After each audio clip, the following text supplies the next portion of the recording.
If you play Stardew Valley on PC and you've ever thought about modding, this is the video for you. I'm going to do a whole mod video of some of my favourite mods and things I think you should install in Stardew Valley to make the game better. I'm also going to talk about the different kinds of mods there are, because there are obviously different mods that do different things. Talk about the genuinely essential mods and how to mod itself, because it can feel quite complicated. However, I do think it is quite easy to do. It can be a bit fiddly to get things to work sometimes, but we can go through all that together. And this is a mod video. Welcome to my Stardew Valley mod video. So there are multiple ways that you can do mods. This is just the way that I personally recommend. And this is the place that I get all of my mods for. This is called Nexus Mods. It is a huge website and it's not just exclusive to Stardew Valley.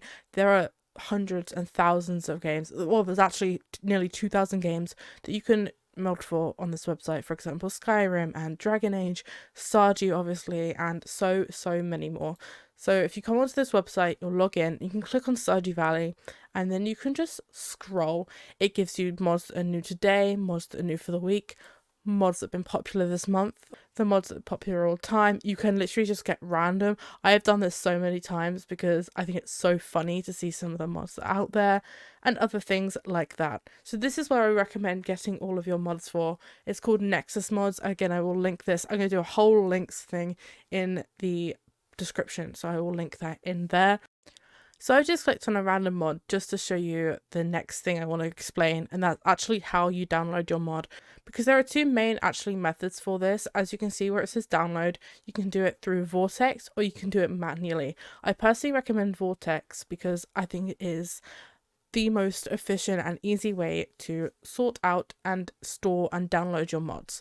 So this is Vortex. Vortex is a mod manager. You install it onto your PC, and then all the games you own and all the mods to these games that you own could all be stored and organized on this mod manager. It's great. I love it so much. You can see again loads and loads of games on here. But as you can see, there's like different tutorial videos. There's an introduction video of how to do it and how to work things. If you have any issues, you can do that, etc, etc. And then you can see on this dashboard down the side, if I click mods, it takes me to this page, which is all of the mods I have installed for Stardew Valley currently. And the thing I like about this is how easy it is to use and navigate and update your mods. For example, I want to delete a mod and I know there's a mod I want to delete. I've been doing a lot of Christmassy videos and I have a couple of Christmas mods. So if I just type in Christmas, it will show up them, and you can see where it says enabled. If I just click on it, I can just disable it immediately. And then it comes up, it's disabled, and then you can click on it again and it re-enables it. And you can also just delete them by clicking remove if you just want to delete them completely. So then if you click this button up here, you can see that it says check for updates, and this will check to see if your mods need updating. Mods update quite regularly because they get changed, they get fixed, they get patched. With game patches, it's not as much with Stardew Valley now, there's less and less patches, but mods update all the time and have to change with patches. If you play The Sims 4, you know these updates to the mods happen constantly. And then, so it does that for you, and then it tells you some mods need updating. So for example, after checking for updates, I can see that Smappy, which is the very most important mod you need for the game. I'm going to go over this later, but that needs an update, as you can see, because it's in orange and has this little cloud. If I click on this cloud, it takes you to the page and then gives you the download page for the mod that needs the update. It's so good and it's so easy to organize. And then the download has started, I jump back over to Vortex. And then when the download is finished, it comes up with this box, and then you click on it and you click the new variant. So that's the old one, that's the new one. I can delete the old one, and that's it. That's all I need to do to update all the mods, and this will happen every so often. If you don't play the game for a long amount of time, you're more likely to have more mods that need updating. But because this game doesn't get updated as much anymore, the updates aren't as frequent. But if you prefer to do it manually, just download the file of the mod that you want. And this is what I always do. I always drag it onto my desktop, extract the file. You do need to extract it or it's not going to work. Once you have that file downloaded, you need to find the mods folder in your game. Now, if you have it on Steam, if you have Stardew Valley on Steam, this is how you get to that folder. If you have it on another platform, then you might need to Google it because I'm not sure exactly. But for Steam, you need to go to your local disk, program files, and scroll down to Steam. And then Steam apps, and then common, sorry. And then this is all your games, and then you just click on Stardew Valley, and then you find the mods folder. These are all the mods that I have, and then that is where you drag the folder into. So if you grab the folder then from your desktop, and then you just chuck it in here.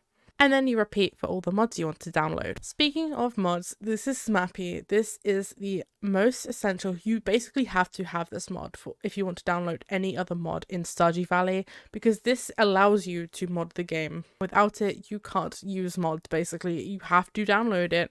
It is a mod loader for Stardew Valley, which means you need to have this installed to load in your mods to play in your game. I'll leave the link in the description of the video because it is the most important one to have. There is a whole guide on how to download it as well if you're finding it confusing. You can do it through Vortex. I just recommend doing that. When you have this installed, every time that you want to play Stardew Valley using these mods, you have to open the game through this. This is my files, and this is my Stardew Valley files, and as you can see, you have Stardew Valley and then Stardew Modding API. Then to run Stardew Valley with mods, you have to open it by clicking this, and it opens this menu, which then will come up with your list of mods. As you can see, it tells you what mods have loaded, if there's any issues with the mods that you've loaded, if you have any updatable mods, it tells you in this menu too, and this will open the game. And the good thing about this is that you can run Stardew Valley through that on your Steam itself. If you go into your settings of the game and then go into properties, it says launch option. In this launch options, you copy and paste the string of how you get to Stardew Valley modding the application that you click and open, and what that will do is every time you open it on Steam, it will basically do this path for you and then allow you to open it through Steam. I will copy and paste this in the description too, because this is a bit of a pain to find if you haven't got it. So then you can see if I open it through Steam, it pops up, and that's because I have that mod, that path in my properties in my Steam settings. And then you can play Stardew Valley with mods through Steam, and it still will count towards your achievements and stuff. When you do this, anything you do will count towards your achievements. You still get achievements by doing this, so I really recommend it. That's how you install Stardew Valley mods. You can either do it through a mod manager or through manually, and you need to make sure you have Smappy downloaded, otherwise your mod will not work. There's one more thing I want to touch on in this mod how to very basics video, and that's when you're installing mods, a lot of mods actually require other mods to be installed for them to work in the game. This won't be every mod you download, but a lot of them, especially the ones that change very big things in the game, will require alternate mods to work. So for example, I've just clicked on this really random mod here, and it's called Camping Tent with Tarp. If you want a camping tent in your game, this is the mod for you. And as you can see, if you look in the description, there is a requirements tab, and this will show you the mods that this mod requires you to have downloaded for it to work in the game. So if it is the case that you need other mods downloaded, when you comment to the requirements, it actually does link them. So if you just click on it, it will take you to the page of the mod that you need, so you can download it, and then you can go back to the requirements, click on the next one, etc. Again, make sure you have these mods downloaded because you will need them or the mod you want will not work. But as well as Smappy, there are some other very important mods that you'll need to download, which are mods that you need to download for mods to work. So a lot of mods use other mods to be able to put them in the game, just in the similar way that Smappy is a mod manager. For example, Content Patcher is a framework that allows content to be patched without changing the game's files, so that's an important mod a lot of mods use. Same as this one, that's Space Core, is similar to Content Patcher. JSON Assets, the PYTK toolkit, is also a very common mod. This TMXL map toolkit, I personally really like to use a lot of the map mods, so this one is used in a lot of my mods. UI Info Suite is used in a lot. Another good one to have downloaded is the generic config menu, which adds in a UI to the game that allows you to manage your mods in the game, so you can change all the settings that all these kind of mods have. And there are some other ones like that these mods will tell you to download. So make sure if you are downloading mods and there are requirements, that you have all the requirements downloaded and up to date, because otherwise your mods may not work. But that is the basics of modding. That is the bare bones how you mod the game. I will do a second video where I give you my recommended mods. For example, I will go through in more detail these kind of mods that are mods for mods, but also talk about different aesthetic mods, different content mods, which mods that I really like and why, etc, and just give you a taste of some of the mods, because there are so many mods. So I thought I'd give you the mods that I use, but also show you some other ones that you might use for certain reasons, and we can just try and delve into the mods. I'll do a bunch of mod series because there's so many mods, so I will be definitely posting more mod videos, but this is just kind of the bare bones. This is how you mod and this is how you go about it, and I hope you enjoyed. And if you want to watch any more of my videos, my mod videos, I'll still do a lot of decorating and things like that. Go check them out and stay subscribed, and I'll see you in my next mod video, which I'll be going into details about the important mods for Stardew.